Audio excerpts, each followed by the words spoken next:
Good evening, all. My name is Taye Charles Sokun, and I must confess to you, it's great to be here again. My name, you know, and this program you might not be aware of, but let me introduce. This is Jump Out, and the name is brought out of the opinion and the decision that we all have to jump out of the norm, the status quo of being biased, of not being truthful about issues that concerns our dear nation, Nigeria. This is the first episode of this program, and I'm going to promise you that it's going to be very, very interesting, educative, informative, and it's going to be an eye opener for all of us. This program will always be by 8 p.m. on Sundays, and you will not want to miss any of the editions. What is going to be our first topic for today, being the first edition of the show? The question is, should we scrap the seats of the vice president and the deputy governor in our democratic dispensations in Nigeria? Because we've had a lot of records, we have a lot of problems, we have a lot of shenanigans coming through, especially the office of the deputy governors, and sometimes we might not even remember who our vice president was few months or a year, or let's just say a few months after they leave the office. Do they actually have a legacy, something to be remembered for? I'm not going to be talking about this alone. I have two gentlemen who will be joining me together on this show today from the legal angle and, of course, from the political angle, because this has to be family with the two sides of the coin. And I have with me two gentlemen, like I said, a stalwart and a chieftain of the All Progressives Congress, APC, in Ondo State, Honorable Alabi Johnson. You're welcome to the show, Honorable. Thank you very much, Madam Taye. Yeah, it's nice to see you again. Same here. Same here. Yeah, from the political angle, that is who we have on the show today, Honorable Alabi Johnson. And from the legal angle, we have Barrister Femi Emmanuel. Of course, you heard that name several times. And is yet again tonight for us to do justice to the topic. You're welcome, Barrister. Thank you for having me, Taye. Okay, great. So let's go into the deep of today's discussion. The question is, we've had a lot of histories of how governors, or seemingly, let's say, the houses of assembly across Nigeria, wipe the floor with the deputy governors of different states at different times. And sometimes we may not say we have issue with the vice president, but we might not be able to leave something to their legacies for being elected into the office. So let me ask you, on the legal side, now looking at this discussion from a legal lens, do you think we should just scrap the seats of the vice president and, of course, the deputy governors in Nigeria? Taye? Yes. I can barely hear you. Okay, can you hear me now? I think the network is kind of playing a trick on us. Can you hear me now?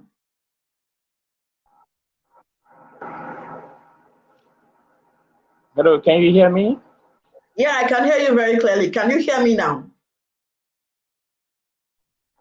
Can you hear me? Yes, I can. Can you hear me, Taye? I can hear you. I can hear you clearly. Yes, the problem is not the vice president, but that of the deputy governor. And the solution, therefore, does not lie with the vice president or that of the problem is with the political actors occupying the office Okay. of the president and the vice president, or governor and the deputy governor, as the case may be. So the problem is not with the law. The problem is with the political actors. So the solution, therefore, either hide the office or some of the sentimental agitation. The problem lies in the culture of the people. And what is that political culture? Governance is supposed to be all about service to the people, but you have an environment where service, you know, backs of those who start to occupy the offices, where political greed, the quest for corruption and abuse is the driving force. I do not think is trapping the office.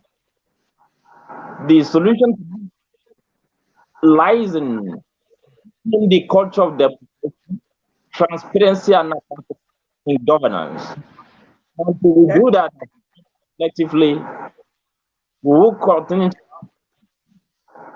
with our public office, whether as president, vice president, or governor, or even elected, it is the same culture, the same viral conflicting governance in Nigeria that rears head in what you think is the consistent recurring problem between vice president and their president or governors and their president. At the root of all this is the quest for power, for the sake of abusing the power, for the sake of self-enrichment in governance, and not service to the people. That's what you find over this space in Nigeria. Answer to your question. Wow. Okay, I think we are starting the discussion now. Now that you have spoken about it from the legal angle, saying that it is not the problem of removing or the governor or the vice president or the vice or the deputy governors, it is the political actors. And we have a political actor in the house, Honorable Alabi. Your circle have just been nailed. Do you think that political actors and the gladiators in the business are the one making this thing problematic like we have it, and then we cannot even bear it anymore? Do you think that people like you, political actors, should be blamed for this? Okay, Honorable, if you can hear me, you need to unmute. Yeah. Thank you very much, Madam Tai. Yeah. I want to defy a little bit from the barrister that spoke from the perspective of the political angle. Okay. My view of the whole thing is not particularly with the political class. It has nothing to do with the greed of the political class neither.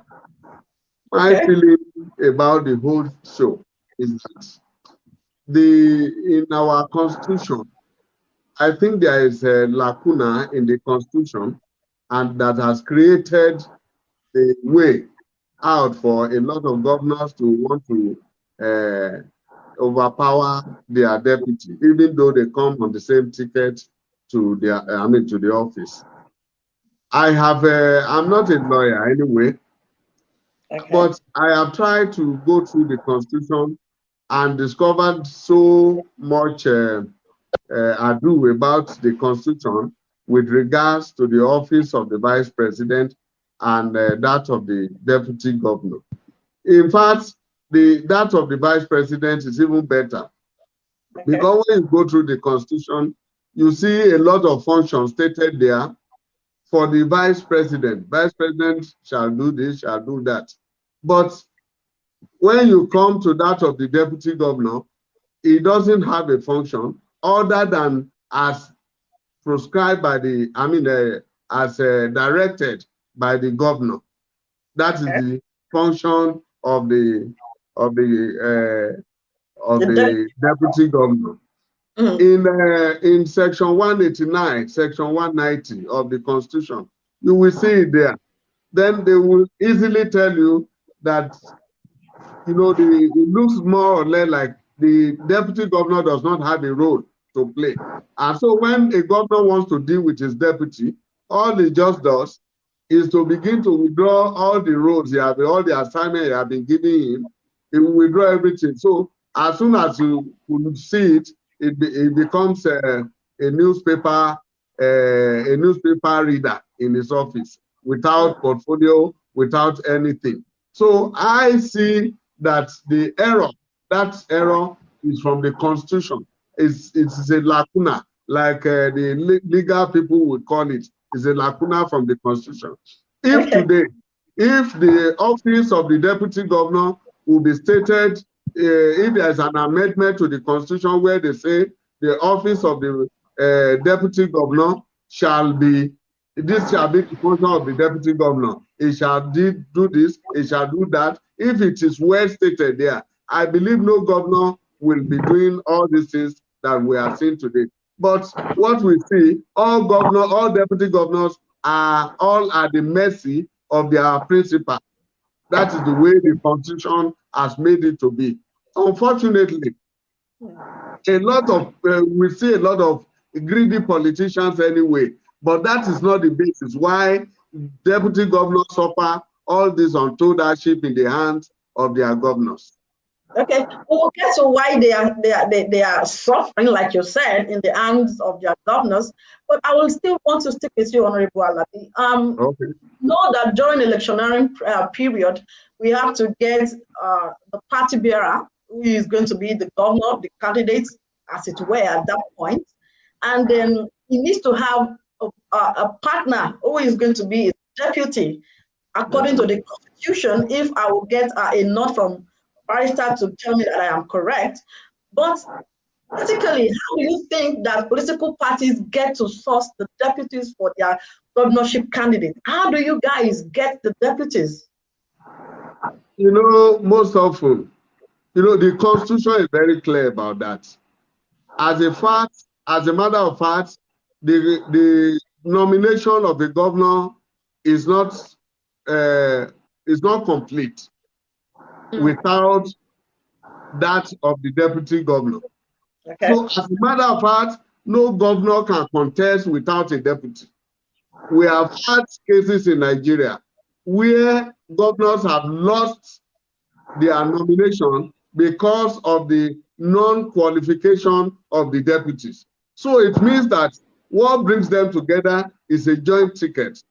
But in most cases, when the governors have been nominated, it is now the duty of the political party to search for a deputy and appoint. But most often, you discover that it doesn't work that way, because the governor will say, I want to pick somebody who will be loyal to me. Some of them even go as far as going to pray on the names they want to take. They will tell the party chairman, I have gone to pray, and they told me that this is the person that I should use, and this is the person that I want. And they will begin to impose, after all, you are not going to be the person he's going to work with. I'm going to be the person he wants to work with. So I should nominate my deputy and not the party, and this and that, and they will create a lot of problems with it. At the end of the day, once they win the election, which ordinarily they will not have been able to win when they contest alone, because most often you discover that if the governor is from the north, the deputy will be from the south or from the central or whatever cases, whatever case it may be. But immediately they come to the office, they believe that they no longer need this person. They want to relegate that fellow to the background, and they don't want him to function. You see all manner of approach by the governor. We see that this is not too good. But scrapping the office is not going to be the solution to the problem. I want to say that if the state assemblies and the National Assembly will rise up to their task, they can come up with an amendment to the Constitution where the roles of the deputy governor will be stated. Even that of, we had a case in Nigeria during the era of Obasanjo and Atiku. You saw the way that Obasanjo tried to remove Atiku. Atiku had some responsibility according to the Constitution, and he went to the court, and what is it called? His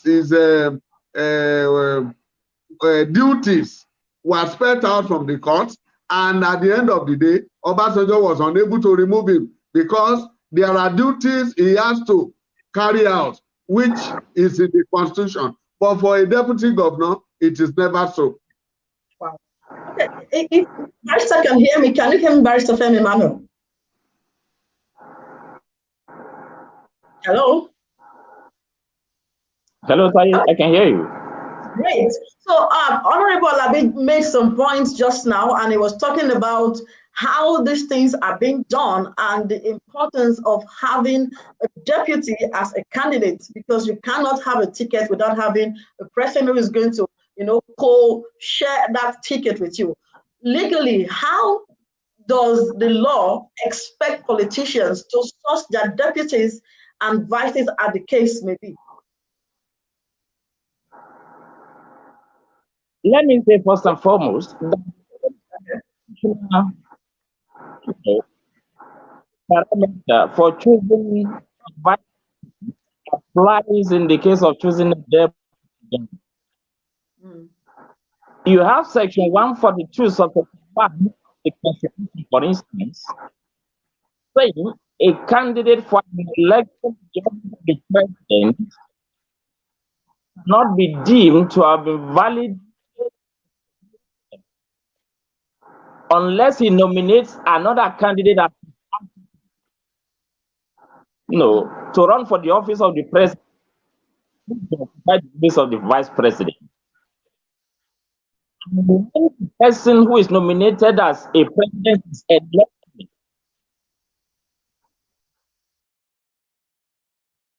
elected, as his associate will also be deemed to have been elected. So one, the prerogative of nominating a vice president or deputy governor is solely that of the president of the government. The same parameter applies. You are talking about specific constitutional rules to the president or the vice president or deputy governor responsible for the problem. Like I said, I do not think. Let me say that yes, by virtue of the provision of states, subsection 1 of the Constitution, in the case of it is solely at his discretion to assign any responsibility to the president. You have the same provision replicated in section 1 of the Constitution in the case of the governor and the deputy governor. Okay. So, if you can hear me, we can really hear the prerogative you, of the president or governor, as the case may be, to assign any responsibility to either the vice president or the deputy governor, again, as the case may be. But why would you not be willing to assign responsibility to somebody who is your helpmate? Okay, Barrister Femi Emmanuel, if you can hear me, who is your helpmate. Hear you. Barrister, we are struggling to hear you. Can you just join again? Let's see how this can pan out, because you're making some salient points, and I think that we really need to get your point so that we can really understand what the law says about this very important issue. Okay, while we are waiting for Barrister Femi Emmanuel to rejoin us, because we really need to get his audio very clearly. This is very important. It's making some very germane points, and we can't afford to miss them. Barrister Emmanuel, if you can exit the room and come in again, let's see if the network is going to avail us to hear those very important points you're making right there. Oh, let me go back to Honorable Alabi while we are waiting for Barrister Femi Emmanuel. Yes, you talked about the parties trying to source a viable deputy, as it were, for the governor and the vice for the presidential candidates of different parties. You said that no candidate might be able to win any seat without those people, because, of course, they must carry some weight before they can get the ticket even. Some people now say that, would there be any reason to have an agreement before you put my face beside you on a poster for electioneering processes? Are there some agreements or promises made while this deputy, as it were, was a bride to the candidates of the party? Well, excuse me. Yes, something happened some years ago in Anambra State. All right.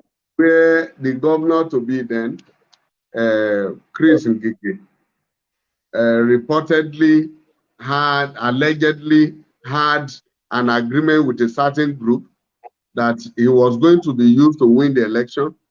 And after winning the election, 3 months after, he was supposed to hand over to somebody else. Unfortunately, when he got to the office and the office became sweet, he couldn't honor the agreement, and the whole thing turned out to chaos. Most often, politically speaking, people don't agree on, don't do agreement as it has to do with positions to be occupied. Even though there is going to be an agreement, it is just going to be a gentleman agreement where nobody signs anything. Because signing a document to that effect would also be inimical to the career of that fellow in the near future. So people don't often... Why? Going by the trajectory, going by the history, I think governors might not have problems because of their deputies. It is the other way around. So if you think you might not be so secured in the future, if you are a deputy person, why wouldn't you sign an agreement? You know, the problem is that when the governor picks someone and says that this is the person that I want as deputy governor, that person, before you could know, a congratulatory message is already flying here and there. So the euphoria of the nomination will not even allow him to think or sign in any agreement. Of course, at that point, he is going to say, why not? He's my friend. I'm going to be loyal to him as much as I become loyal to him. I'm not going to have problem. But most often, you discover that the problems are not even from the governors. The problem are most time from the people that are, by the way, around the governors, going to tell him some things about the person on palatable stories about the deputy governor. Some will even say that the deputy governor is planning to impeach his governor. Meanwhile, even when he doesn't have the resources to do so, they will just go and allege and say all manner of things. If the governor is such a person who cannot tolerate such a situation, or who does not develop a tough skin against high talk, he will begin to act emotionally. He will begin to act, based on the rumors or whatever he has gotten. And most often, that is the problem between the governor and the deputy governor. Wow. Okay, so if you're just joining, this is Jump Out. This is the first edition of the show. My name, of course, is Taye Charles Okon, and this program is going to be coming to you every Sunday by 8 p.m. Nigerian time. And we are talking about something very important in our political association, political world, and everything that has to do with governing Nigeria in a very peaceful and civil manner. And the question we are trying to answer today is, should we scrap the seat of the vice president and also that of the deputy governors in Nigeria? Because we've had a lot of scenarios where the deputy governors are used as mopping sticks in the governor office and of course in the states in Nigeria, and they become objects of ridicule, as it were, on the dailies. And I have with me two gentlemen today. I have Honorable Alabi Johnson, a stalwart of the All Progressives Congress in Ondo State, and also from the legal angle this evening, I have a barrister, Femi Emmanuel, who is talking to us about what the law says about these two political posts in our governing as fair in Nigeria.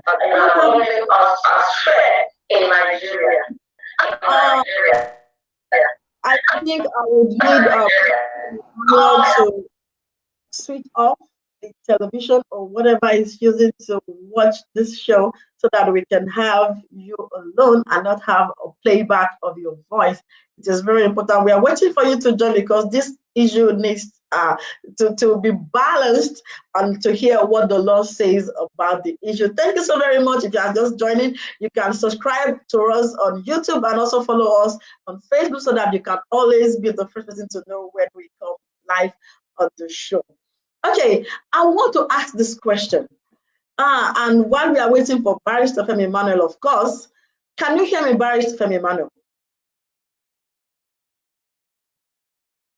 Hello, Barrister. Okay, unfortunately, we are having issues with the network from Barrister Femi Emmanuel. When you come back, we will need to give you.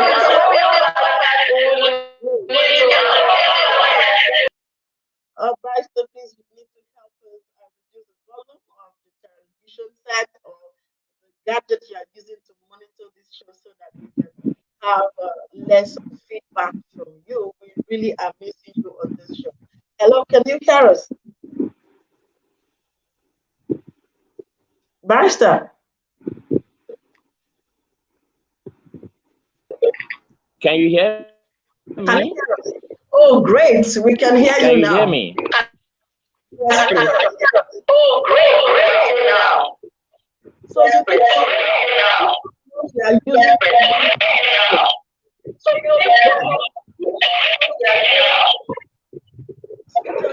I cannot hear you. So that we can hear you. While he's trying to set up for us to hear him, this question has come up several times, and I will need Honorable to answer this question while we wait for Barrister Femi Emmanuel. They said that the post of the vice president and that of the deputy governor in Nigeria is a seat for the shameless, because the seat itself is a shameful seat. According to the words of the people who bear this opinion, they say they are they are not even as useful as a spare tire. And you have said that the Constitution put them in that position. Do you think anybody in Nigeria should henceforth take this position? Because I don't think there is anything that we can do about it, at least for now.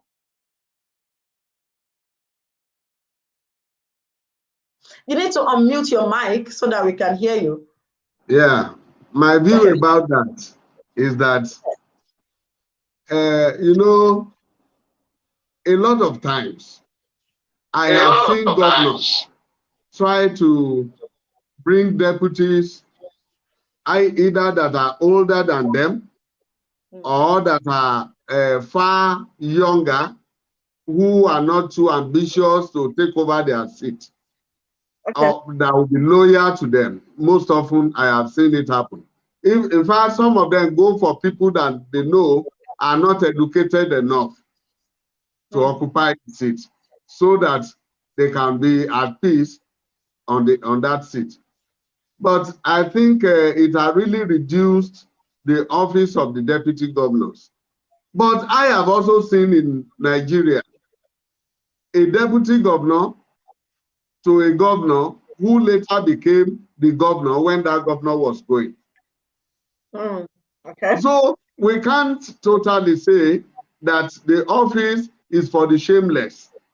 If the deputy governor who later becomes the governor is a shameless man, I think everybody wants to become shameless people.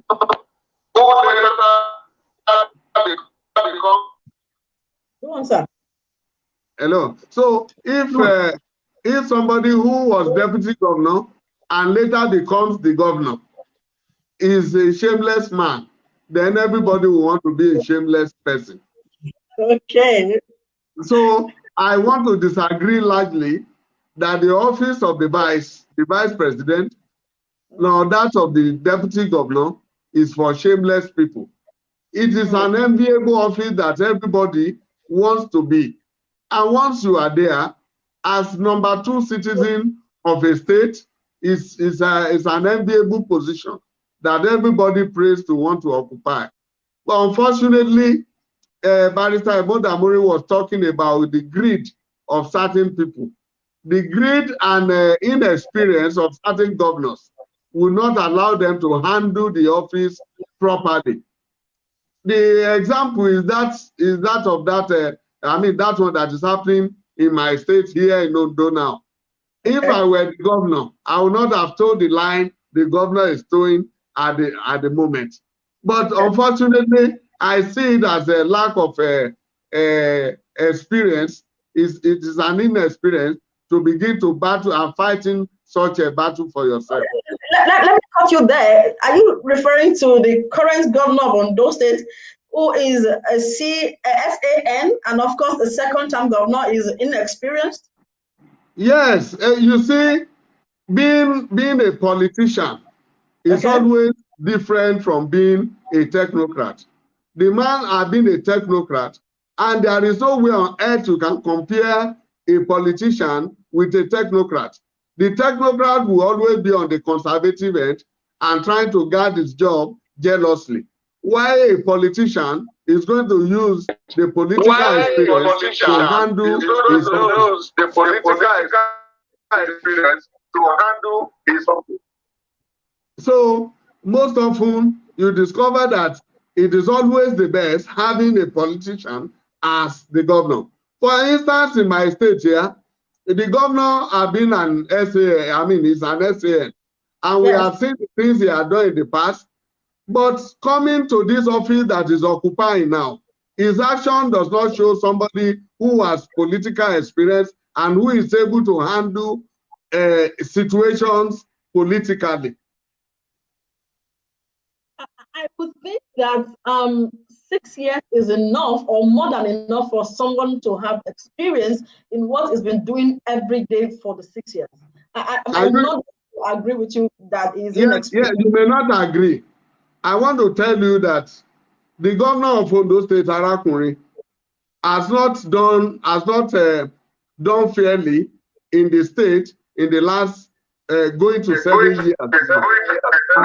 As a result, he has not done challenging things that are challenging. For instance, for the 7 years he has been in government, he has not constituted the board of parastatals and agencies in Ondo State. And such a person will think that he is conserving money. Like I told you before, that technocrats who want to conserve will be on the conservative end.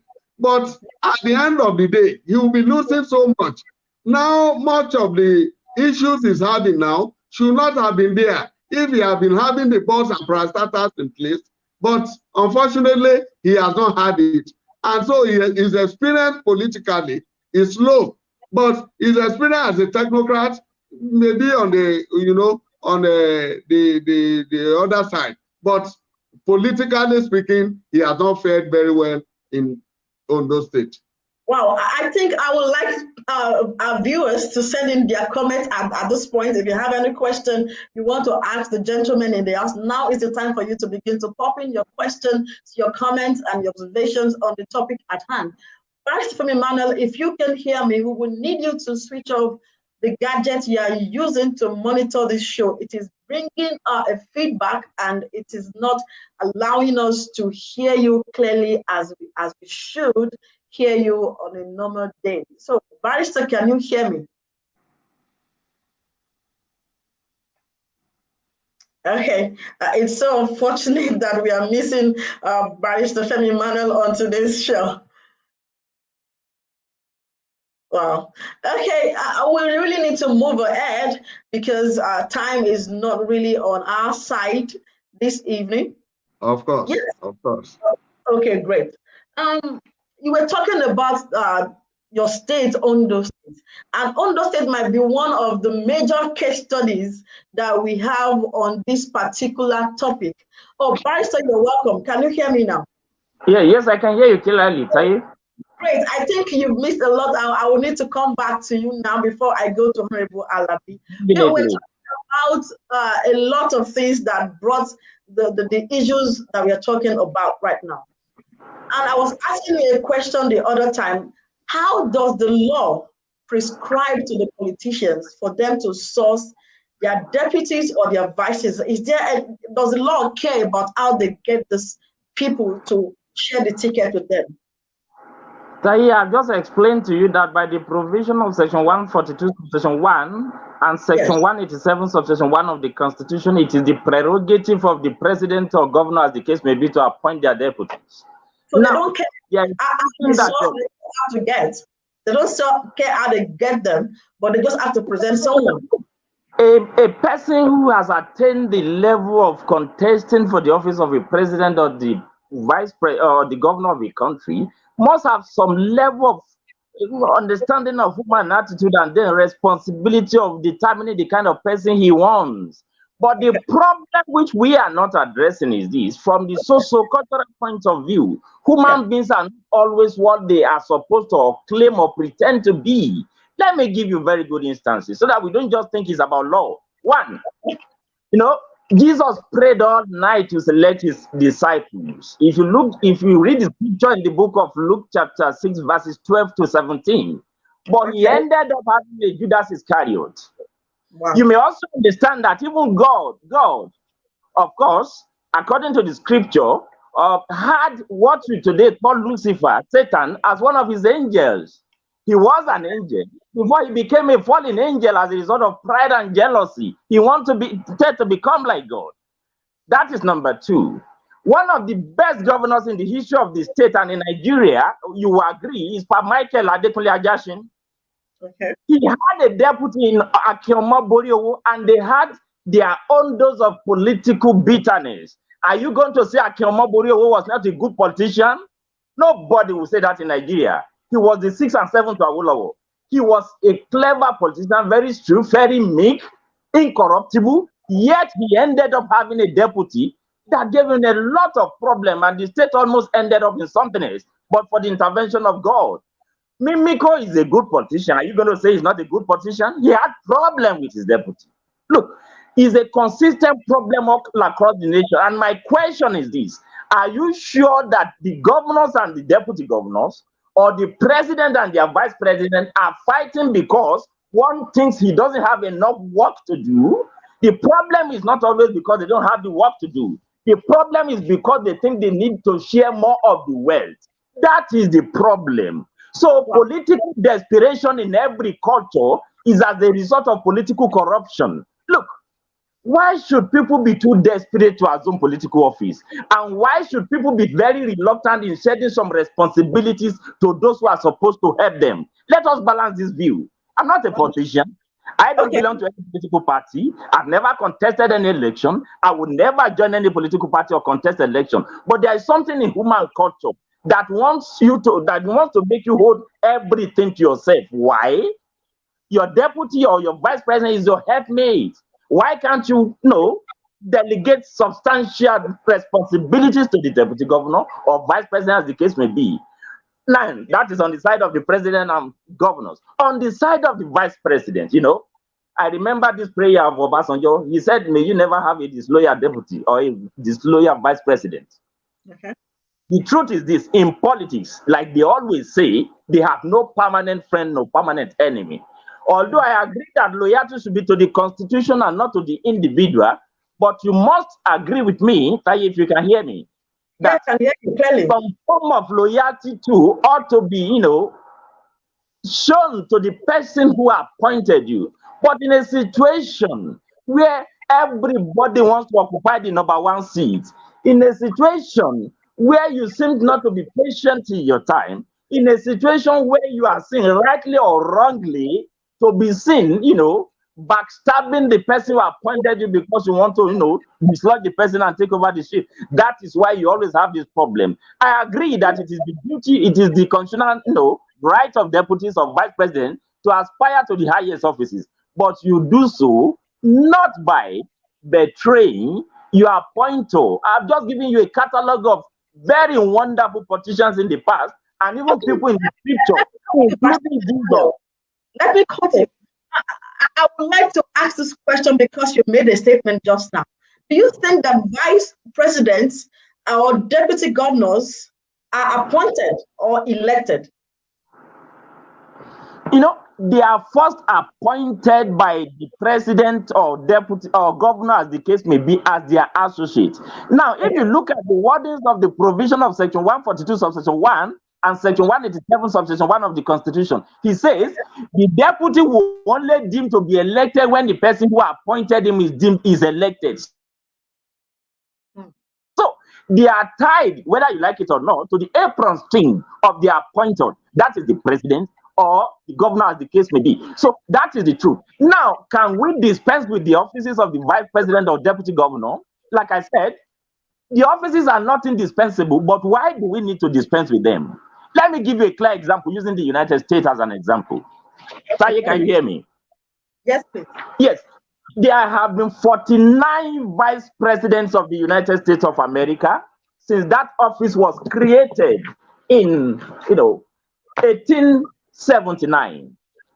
The truth is that the office of the vice president of the United States of America, for instance, has been vacant a total number of 18 times, translating to a total period of 37 years. So there is nothing that makes such offices indispensable.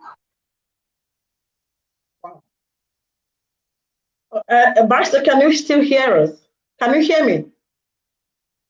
Wow. I think we lost Barrister Femi Emmanuel due to network on this show right now, but we'll be waiting to get you back as soon as possible. Hoping the network smiles on us. Honorable Alabi, are you still with us? Yeah, I'm very much. Great. Barrister has made a lot of statements, but I would want you to answer this in quick succession. Do you think that deputy governors and vice presidents are elected? You heard the constitution that was quoted, but do you think they are appointees or elected officers? Generally speaking, they are elected officers. Oh, but great. before the election, before the joint ticket that makes them come to that office, they are first of all appointed either by the political party or by the president or the governor, as the case may be. Okay. Barrister Emmanuel was talking about the agitation or probably the greed of some deputies or vice president trying to become number one. To me, I want to believe that there is nothing wrong for anybody who want to succeed his boss. I don't think that office is not, it's not supposed to be a family affair thing. It is not a family title to say that this person cannot have right to it. Anybody is free to contest. And I want to tell you, when a government or when a governor has reduced governor to hearsay, then that governor or that government is bound to land in problem. That government is bound to land in problem. When governors have turned his government to government of hearsay, they say somebody will come and tell him, they say the governor wants to, the deputy governor wants to topple you. They say the deputy governor is already paying some House of Assembly member in order to be able to remove you. If that governor agrees with it and begin to behave in relation to that, then definitely that government will head for the wrong. Okay, let me go to your state, Ondo State. We have some precedents, and when it comes to that state, about impeachment or kicking out, as you might call it, of deputy governors. We'll remember that Governor Mimiko, as rightly said as an example by Barrister Femi Emmanuel, started his government with Alabi Olanusi. And after a while, we saw that there was a play that happened. I think I was part of this story, from the impeachment in the House to the quick screening of the new baby of the governor, and of course the subsequent swearing in about few hours that happened between the House of Assembly and the Cocoa Conference Hall in the governor's office in Ondo State. And here is Oluboyo, who was the second deputy governor that Mimiko used during his tenure in Ondo State. And that is his wife and a lot of entourage. You know, that day was a very busy day for all journalists and every political players in Ondo State. And Pastor said that Mimiko was a very good politician. I would go straight to Honorable Alabi. In 30 seconds, what would you say that you sincerely saw? Because at that time, I knew you were in the PDP, and you were, of course, a very active politician in this case at that time. What would you say in 30 seconds happened between Mimiko, Baba Alabi and Oluboyo? Yeah, it's the same thing I've been talking about. That when the government gets reduced to hearsay. They say this person said this, they say this person said that. That was what created the problem between Governor Mimiko and Ali Olanusi. And more importantly, Governor Mimiko, having secured the second term of office, felt that he had no need of any election again, and so began to relegate the office of his deputy. And the deputy governor, knowing his onion, felt that it was not supposed to be. And so the man left the PDP and they came to APC. That was what happened. You know, I told you earlier on that most times some governors want to bring people who they think are not so bright enough in order that they may be able to use them, and so that they, I mean, probably that they may not have what is it called, ambition to want to succeed them. And that was exactly what Mimiko did. Mimiko bringing Oluboyo on board showed that he didn't want a deputy governor that is vibrant or that could challenge him at any given time, like Olanusi was doing at that time. It's not a bright person or a bright politician. He's saying he's not in that position. Yes, I don't see him as a very bright politician, and that was what happened. I want to tell you, in the first term of Aketi, in Ondo State here, Aketi worked with Agbola. Okay, we'll get there, Honorable. We'll get there. Let me go straight to Honorable Barrister in 30 seconds, please. How long do you think the impeachment proceedings or processes of removing a governor or, as in this case, a deputy should take? Because I remember the impeachment of Ali Olanusi was the shortest I've heard in the history of Nigerian politics. How long do you think it should take in the House of Assembly? I was there, I witnessed it from beginning to the end, so I know what I'm saying. So let us know, how long do you think it should take?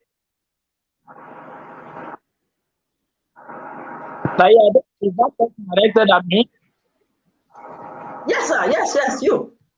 Well, I wouldn't want to make any comment on it here as regards the impeachment per se, because I'm the lawyer to the Assembly in the impeachment proceedings, and I know going deeply into the matters that are pending in court and surgery. I'm aware, of course, that by the decision of the Court of Appeal in the case of Kalu against the Federal Republic of Nigeria, reported in 2014 in volume 1 of the Nigeria Wikileaks report, part 13, starting from page 479, I think, but particularly at page 525. The Court of Appeal said, well, it is not true that once the matter is in court, it is subjudice. If it is a matter of public interest, you can continue to discuss it at large without providing in concept of court. So I only talk peripheral about it. I wouldn't go deeply. But there's one thing you need to understand, and I'm happy to recall to the impeachment during Governor Mimiko. The fact that this one is taking this long is to say that those who are the actors are following due process. They don't want to do any rationing. They are not just going to do whatever you call political actuality to get what they want to get. And they are following due process. I don't want to make any more comment about that. But now we are back to what we are saying. Like Honorable Alabi, I think you misunderstood my comment on the deputies wanting at all costs to get to the number one seat of power. It is their right. It is the constitutional right of anybody, any Nigerian who is qualified to aspire to anything. What I'm only saying is whether the sitting president or the vice president, or the governor or the deputy governor, what are the motivating factors, for them seeking power? Why do they want power? I'm not talking about deputy. Do they want this power for the purpose of serving to the people, or is it engendered by the desire for corruption and abuse of office? And my submission is this: largely in Nigeria, political desperation is fueled by corruption, is fueled by the desire to go and get what you can grab in office. It's not often as a result of people willing to serve. They are not going there to lay down their life to serve you. That is what I said. So I'm not saying, we all have the right to aspire to the highest position in the land. Now, what I'm saying is this. Look at it. Yes.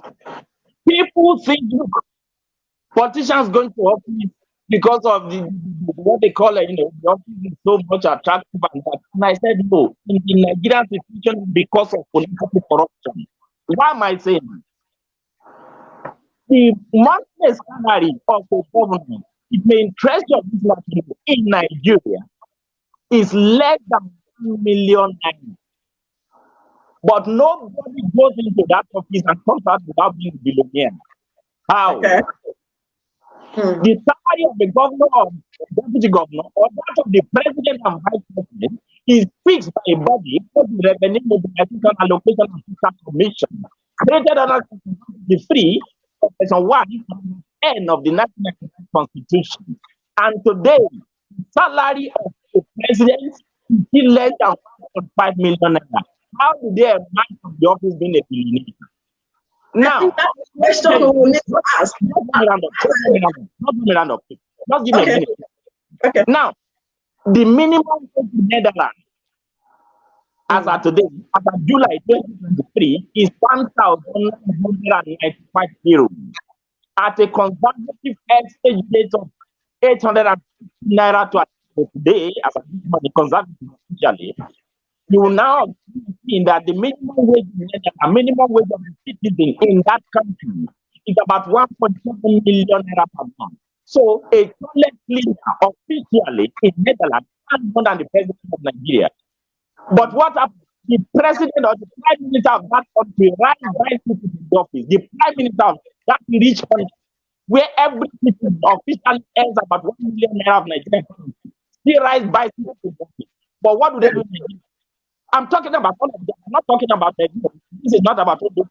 I'm telling you that the drive for office holders in Nigeria is corruption and abuse of it. Is to go and steal. None of them is actually interested in serving the people. And that is why somebody was saying what is saying, like, look, why can't I have this to do? And so they will do everything to be there. That is the subject. So that is what we are addressing today. What leads to the crisis between president and vice president, between governors and deputy governors? That is the larger picture of what we are talking today. And I'm saying it is principally the desire to have your own, quote unquote, sufficient share of the booty. It is not about serving the people. So you have to protest, but then what we say is we need larger picture, the need to eradicate corruption and abuse of office. Until that one continues, you will continue to have the problem. What you are looking at is not the real problem. It's not about somebody, whatever you want somebody who is not right, they want somebody who is not right. Why do you want somebody who is not intelligent to be your assistant?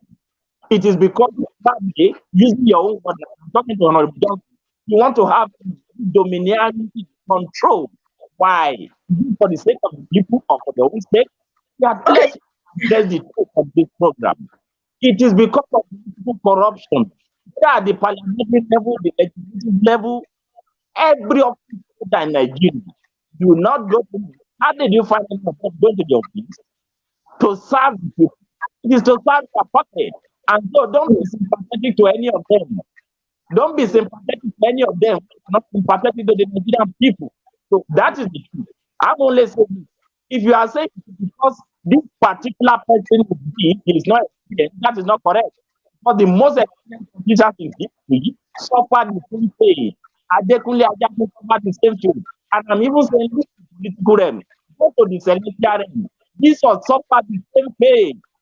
God Almighty suffered the same pain in the hand of this person. What are we talking? The human nature and loyalty to the other community, particularly in politics.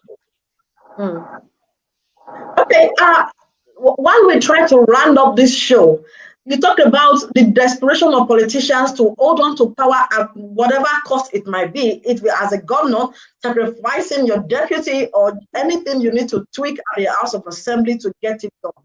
And a research was conducted recently, and it was shown that we have about 6 governors currently in Nigeria who are not really paying attention to leading and governing their states, and they are not handing over powers to their deputy because, as it were, the deputies do not have anything to do except the God Almighty, who is their governors, deem it fit to give them a bite and a taste of what it means to be active in that capacity. I'll give you this one of the governors, and we have the governor of Kwara State, who has been said that since he became the chairman of the governors in Nigeria, the governors in Nigeria, he had been spending more time in Abuja instead of being in the state. We also have the governor of Kogi State, who also has a position and is backing up his party, and always most time is in Abuja, and the deputy might not be able to do much because the governor has not said so. We also have the governor of Gombe State, who also has been said spend more time outside the state, and the deputy cannot do anything because he has not been authorized to do anything. Zamfara State is a state that is suffering from a lot of security challenges, and the governor has been alleged not to always or most times be around in the state, and the deputy cannot fit in the shoes. We have governor of Sokoto State. The governor also has not been like the other ones that we talked about. These 6 governors have not been in the states like he's supposed to be as the governor, and the deputy cannot step in that shoes. And the one that is on the lips of everybody in Nigeria right now is that of Ondo State, where the governor took a sick leave. You know, anybody could be sick, as we all know, came back into Nigeria, as the news said by his media aides. I was said to be in Ibadan, in Oyo State, doing whatever his office asked him to do in Oyo State, while his deputy is running around to, find a way to be in that seat. And we could remember when they were contesting, you could see they were asking for, a second term for Akeredolu altogether, as a peer. But now we don't know what is going on in the state. I would like to ask her, Honorable Alabi is already smiling. What thing should be done? We have just 2 minutes to go on this show, and I think we can do justice to this in less than 2 minutes. Yeah, let's hope so. Okay. And as it is said, power corrupts, and absolute power corrupts absolutely. Absolutely. And as human beings that we are, a lot of times when we are saddled with responsibilities that has to do with power, oftentimes it gets to our head, and we become something else with the display of power in our hands. The governors that have been mentioned who have been staying outside their domain. Yeah. If a governor is within Abuja, is within Lagos or wherever, within the country, it doesn't necessarily, it's not a bad thing, because majorly a lot of governors would only get things for their respective states if they know their ways, if they know their onions on how to go about things in Abuja. That is the way the politics is played. But in a situation where a governor is traveling out of his domain, like I've often said, I'm not a lawyer. Barrister Modapure is the lawyer in the house. But I have studied the Constitution to some extent. Section 178, subsection 4, says that the constituency, our constituency, like for instance in Ondo State here, is Ondo State, not in Oyo State. So if our president is taking a sick leave, the law in section 190 and section 191 says when he's proceeding on vacation, he should transmit in writing to the House of Assembly, and the House of Assembly will transmit the power, acting power, to the deputy governor. But when the governor is traveling and is unable to transmit this power naturally, either due to sickness or something, I believe that the Constitution says 21 days outside his domain, the House of Assembly should invoke that section of the Constitution by declaring the deputy as the acting governor. But for the governors that are just within Abuja, that can easily come back to their state. I don't think there's any big deal in all those ones. But more importantly, protocol, oftentimes, don't permit the governor and his deputy to go on the same, sometimes if it is airline, they are not permitted to enter the same plane. They are not permitted to join the same vehicle if they are traveling through the same route. That is protocol, not the constitution now. Why is it so? It is so because there must be no vacuum at any time in the state. There should be no vacuum at any time. And it is believed that if a governor and the deputy governor are in the plane and something happens to the plane, a vacuum will be created. And that is the way they do the protocol. Have handled it is in such a way that the two of them cannot travel together. But the matter in Ondo State is a very pathetic one, where the governor is absent unavoidably, and the deputy governor that is supposed to be standing in is being embattled.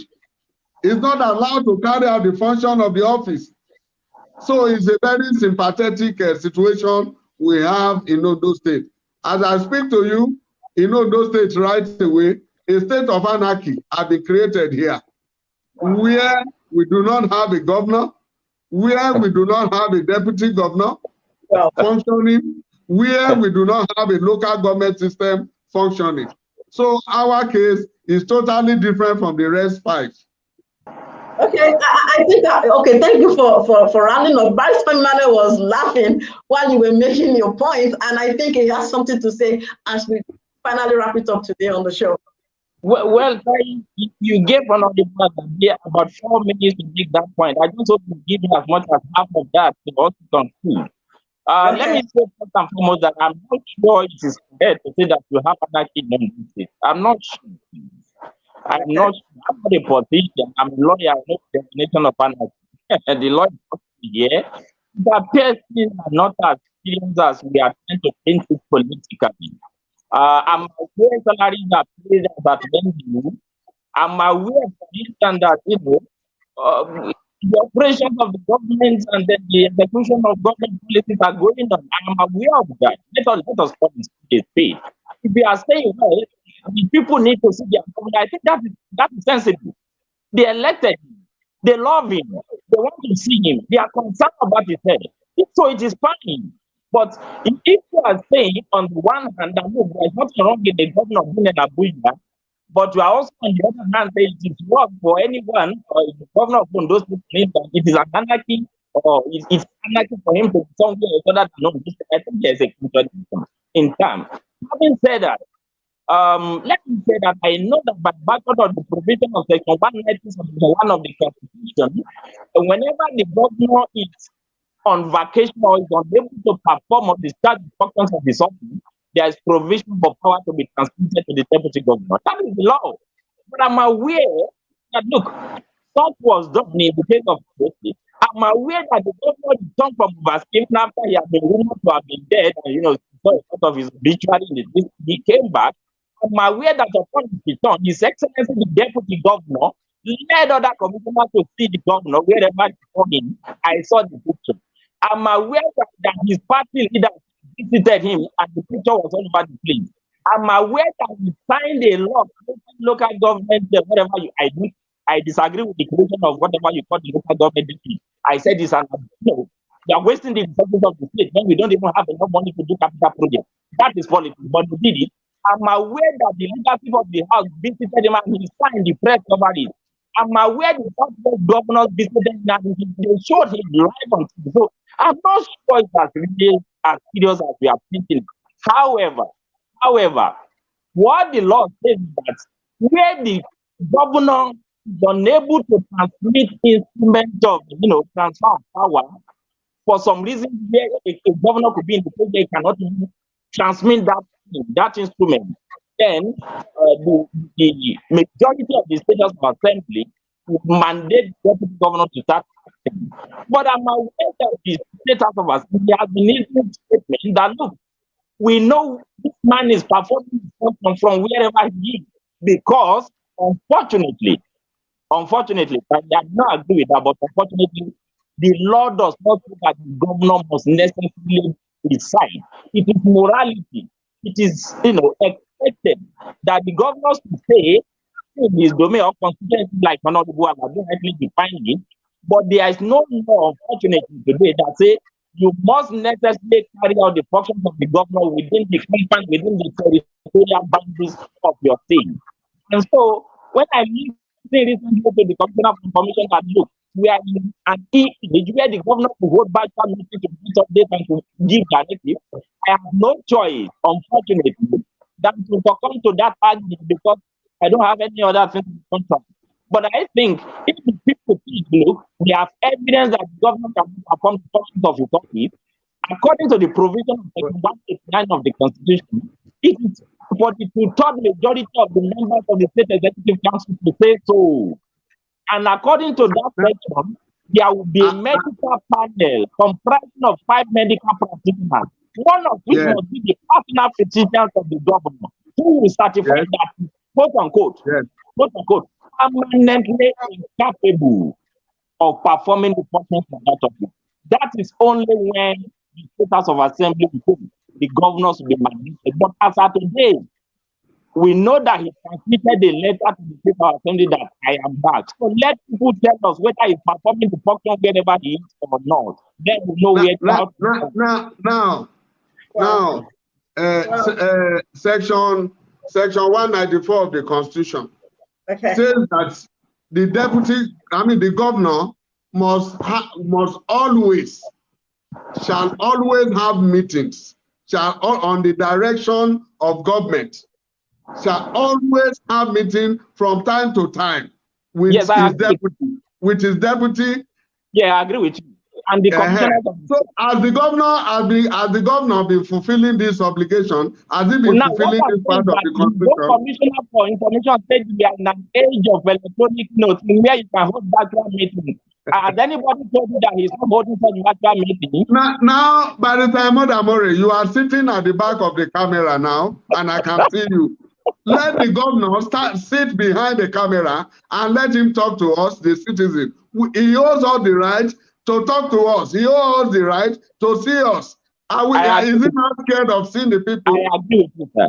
Totally, I agree with you, Alabi. I agree that the people love their government, they want to see him. I agree with you. I'm not denying that. But don't let us also play politics to the level of forgetting that. I know you must also be aware that a 7-day ultimatum notice was issued to the governor to appear to the people. I know you wrote the letter giving ultimatum, and I'm not condemning you. You are just a citizen that is conscious of what you think to be done. You may be wrong, but you have the right to do what you're doing. Okay, I think I will allow us to wrap up this show on the note that you both have agreed that the people of the states, of Ondo State to be precise, love their governor and they want to see him. So the governor can honor the love and reciprocate the love of the people and show his face, let them see him, the man they love, and maybe to even know how he's faring. Maybe. Do we both agree on that? Of course. We both agree. And we are praying that very soon we think that governor brings the people. And from what we have observed, that may be sooner than later. Okay, thank you very much, gentlemen, Honorable Alabi Johnson and Barrister Femi Emmanuel. We are wrapping up the topic of today on Jump Out Nigeria, not the norm, not what you've ever listened to. We are not biased on this show. We don't want to follow the status quo. We're talking about the issue that concerns our dear nation, Nigeria.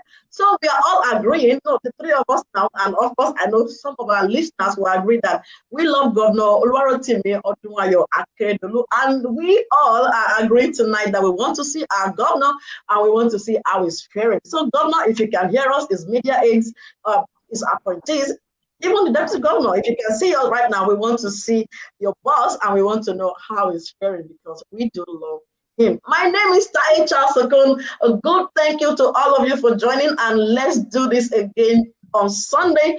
next week by 8 p.m., bringing you another topic. Thank you very much, and bye for now. Thank you. Bye.